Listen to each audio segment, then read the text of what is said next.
Hi guys, the Metal Maniac back again, and in this video, I'm going to be doing something very interesting. I'm going to be ranking every single one of the Paul Di'anno era Iron Maiden songs from worst to best. There are 23 in total, so let's just jump in, shall we? At number 23, the worst Paul Di'anno era Iron Maiden song is Invasion. It's such a terrible song to the point where it didn't even make it to a single. It was actually only ever featured on, I have it here, just give me a second. It was only ever featured on the Soundhouse tapes, and it didn't make it past that.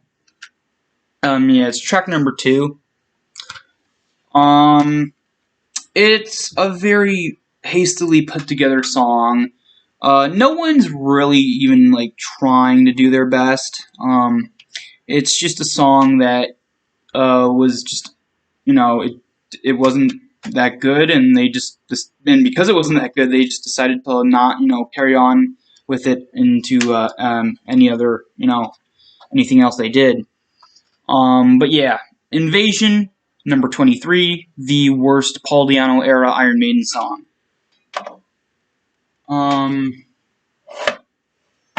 Alright, number 22 is The Ides of March.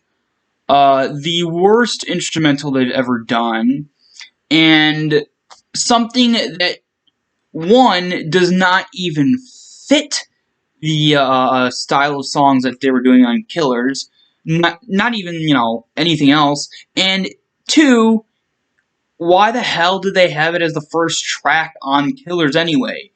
It's a song that does not fit, no matter how you try to put it on the album, whether it be the first song on the album that, it is, or wherever on the album. It's a song that just doesn't fit, because it doesn't fit the mood, it doesn't fit the atmosphere, it doesn't fit the tone of the rest of the album. It's just a very odd song it's just a, not really mystery. It's a very weird thing to why they put that on the album, and why they put it in the place that they did. But yeah, number 22, The Ides of March, just is a very terrible Iron Maiden song, or instrumental, I should say. Number 21 is Prodigal Son. Another song that just doesn't fit. It does not fit the Killers album. And it wouldn't even fit the other album either. Like, this is something that I could see maybe on a Bruce Dickinson era album, maybe later on, but here it just doesn't work. It doesn't fit. And again, the tone, everything else around it just makes it so this song just doesn't fit. It's a very good put together song, I will admit, but it's just something that just is weird because it doesn't fit. And I'm just, saying the same thing over. I'm so sorry. I'm just very confused about this particular song. It just boggles my mind why they even have it on here. It's good, but doesn't fit is pretty much all I can, really, say about it.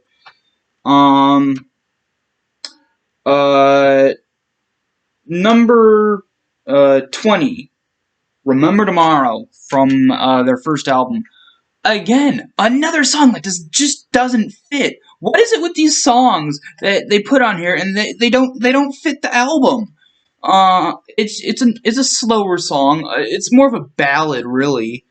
But having a ballad on an album like the first album, it just doesn't fit. Again, it has that same problem. It's a good song. It just doesn't fit. But yeah, that's at number 20. Number 19. Oh my god. A song with the same problem again. Strange World. It's a good song, but it doesn't fit. I don't know what Iron Maiden were trying to accomplish with these songs. Like, I get, again, they're good. They just, why on these albums? Maybe if they were singles, they would work better, I guess. But on these albums, they're just out of place. But yeah, Strange World is at number 19. Wait, at 19? Yep, number 19. Number 18, Women in Uniform. A very decent song. It's a cover song. I can't remember whose song it originally was, but it's a cover song and it's decent. Not great, not the best, but it's there. Unfortunately, I don't have the single that it's on. That's one of only two Paul Di'anno era singles I don't own yet. But yeah, it's a decent song. Number 17 is Drifter. This one is another decent one that I wouldn't mind hearing. It's at the end of the Killers album, and it's a song that I don't really, get excited for anytime, I get to the end of listening to Killers. But it's not a song I would avoid, It's just there, if I'm paying attention, I wouldn't mind if I'm not paying attention, whatever. But yeah, it's just a decent song. Um, let's see. Track number 16, I've Got the Fire. I don't know. This may be a cover song. It may not be. This one I think is it on? No, it's Burning Ambition. Yeah, okay. It's on the it's the B side of Sanctuary. It's decent. Again, really, it's something that if I'm listening to this, I wouldn't, not want to listen to. It's just a song that's there that, is one that is, not bad, but there's definitely a bunch of songs that are way better than it. But yeah, I Got the Fire is at number 16. At number 15, I'm already holding this right here. At number 15 is Sanctuary. Okay, this is slightly better than decent. This is a good song, a good solid song. Except for the live version when Paul Di'anno was still in the band. Because when Paul Di'anno was still in the band, whenever they did this song live, he would do this really stupid chanting part in this, like, near the mid to end part of the song, where he'd go, oh, whoa, whoa, whoa, whoa, whoa, whoa, and it just really ruined the mood, because it's just so dumb. It's so dumb sounding. But yeah, despite the live version with Paul Di'anno being terrible, the studio version with Paul Di'anno, not very good, but it's a good solid song. But yeah.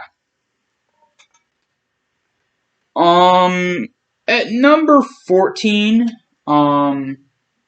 look, there it is. At number 14 is Burning Ambition.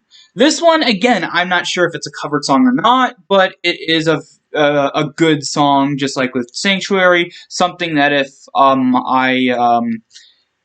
listening to the thing of Running Free, I wouldn't, want to avoid it, because it is good, but there's a whole lot better songs out there than Burning Ambition. Anyway, number 14, no, not number 14, number 13, sorry about that. Number 13 is the instrumental Genghis Khan from Killers. This one is a very good instrumental, but I do prefer Transylvania over it. Just because, I don't know, I feel like there's a lot more, energy with the first instrumental than Genghis Khan, but Genghis Khan is very good too. But yeah. Alright, number 12, Innocent Exile from the Killers album. This one is a very good song. Not something that, I would really get excited for if I'm, listening to the Killers album. It's something that I will, get into, I'll get into the groove of it once it comes on. But yeah, it's just a very good song. Alright, flip the list over. Alright, at number 11 is Another Life. This one's also kind of the same thing with Innocent Exile. A good song that, once it pops on, I will enjoy listening to. Anyway, Number 10, Murders in the Rue Morgue. This one's very good. I do always anticipate when this one comes on because it's very, very good. I do like the story behind it about, a guy who was, um, unintentionally framed for murder, I guess. But yeah, it's just a really good song, very solid song. Uh, Number 9 is the instrumental Transylvania, my favorite instrumental Iron Maiden has done. And it's just so good. It's filled with energy and just power and passion. Just a very good instrumental that every time I listen to it, I'm just very much energized by the time it's over. Like I'm very, very like, okay, I can move on with my day. After this album's over because this song is just so good. I mean, the instrumental is just so good. I'm very, pumped. I'm, in a very, good mood. But yeah, very great instrumental. And it's at number 9.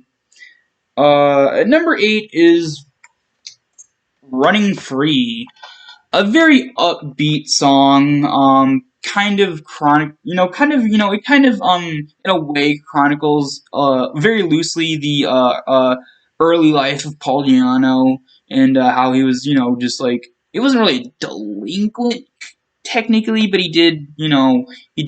mess around with, like drugs and alcohol and just didn't give a shit.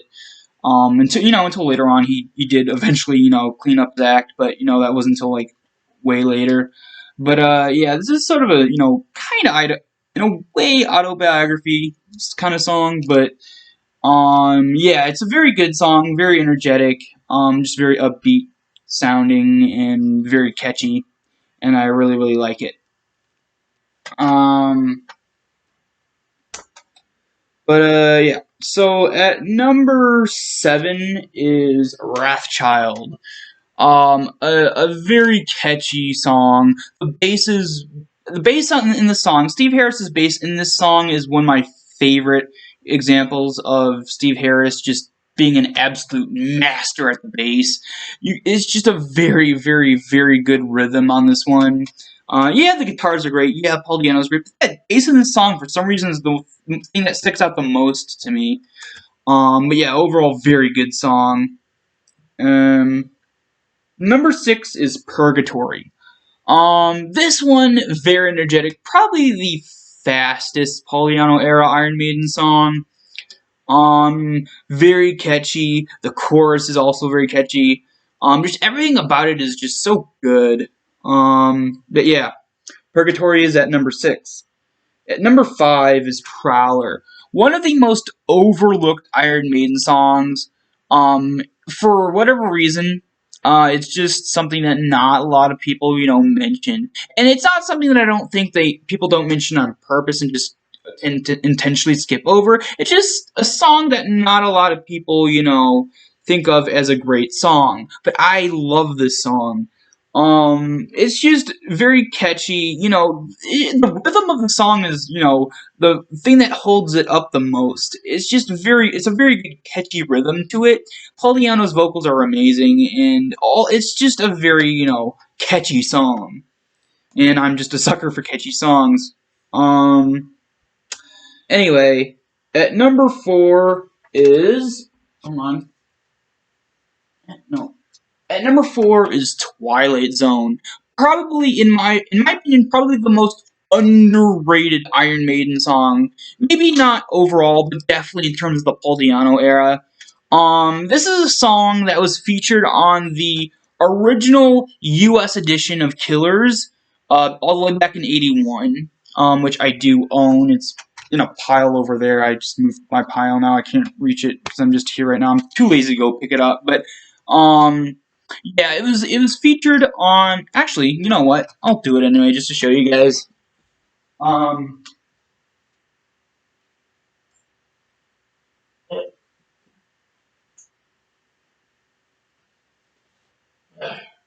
all right. Yeah. So Twilight Zone was originally featured on the original 1981 U.S. release of Killers, and it was sandwiched between Killers and Prodigal Son. As you can see there's Twilight Zone. But yeah, it's just a very good song. The only issue I have is that it's just so short. It's way too short. I think it's only around 2 minutes long, but it's just so good to the point where I wish it was like a 4 minute song because by the time it's done, I'm like, no, it's done already. I want more. But yeah, it's just a very catchy song. One of the catchiest from the Paul Di'anno era. It's just so good, and it's one of my absolute favorites. Um, and it has one of the best Paul Di'anno uh, performances in terms of him in Maiden. He gets to some really high notes on this song. But yeah, Twilight Zone is at number 4. At number 3 is Iron Maiden from their first album, Iron Maiden. I mean, how better of a way to, um, it almost like introduce someone to a band and then introduce them to the theme song of the band. Like, there's not a lot of bands that have their own theme song. Um, only think of a few examples. Of course, Iron Maiden with Iron Maiden, which I'm talking about right now. And then there's like Black Sabbath with their, song Black Sabbath, Blitzkrieg with their song Blitzkrieg, Anthrax with their song Anthrax, and was there any other one that I can, remember at the moment? No, I don't think so. Oh yeah, Slayer with Metal Storm / Face the Slayer. But yeah, there's not a lot of bands that have their own theme song, which is kind of good. So it's like something that's special, something that you don't see a lot of time, and it just makes their theme song even more special, especially with Iron Maiden's Iron Maiden. It's not as short as Twilight Zone, but it is kind of short of a song, but it is very good. I love the opening riff, and then, that riff that opens the song, but then it goes all the way through it for the most part. And, the lyrics are just very, very good.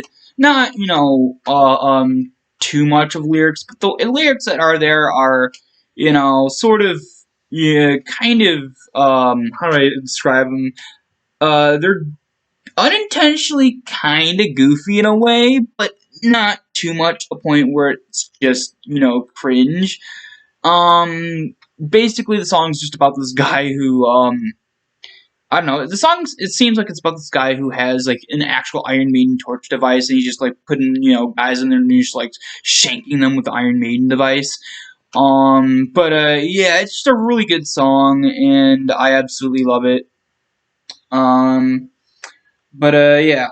Number 2 is a fan favorite, and I can see why. Number 2 is Phantom of the Opera. It's just a very good song, and one of the most, I would say, progressive of the Paul Di'anno era, besides maybe Prodigal Son. But this one does it a lot better than Prodigal Son ever did. Um, it's just so good. It feels like you're in the story. Like, this version of Phantom of the Opera, this song is, I think it's actually based on the actual, like, what was it, novel or whatever, short story, rather than, any of the plays or any of the movies. And it's very good. It has, like, I believe, a first person's perspective of it, and then later on in the song, it's a third person's perspective. So, you get two different views of what's going on, and it's really cool. And I love how in the live versions, especially, with the live version of there were two ones that I really like. The live version from what was it again? Oh yeah, Made in Japan, and then the live version from Beast Over Hammersmith. Both versions, they speed the song up super fast to warp speed, and it just gives it that much energy and just makes it even more awesome. But yeah, I still also like the original studio version. And probably my favorite thing about the song overall is that just almost beautiful melodic midsection of the song. Like you can very rarely consider like metal songs beautiful, but this is beautiful. That melodic midsection that really just has so much passion behind the instrumentation, and it's just so good. But yeah, Phantom of the Opera is at number 2. At number 1, of course, you guys probably knew this was coming, but at number 1 is Killers, my favorite Paul Di'anno era Iron Maiden song, and I consider the best Paul Di'anno era Iron Maiden song. It just has everything going for it. The vocals, the instrumentation, just everything is perfect. And some even consider it one of the earliest examples of a thrash metal song. And I can kind of see why. It has that aggression, that speed, and that just absolute, just like almost angst, that just aggression too. It's just, it's a special song, and in my opinion, it's their best of the Paul Di'anno era. And one of my favorite Maiden songs overall.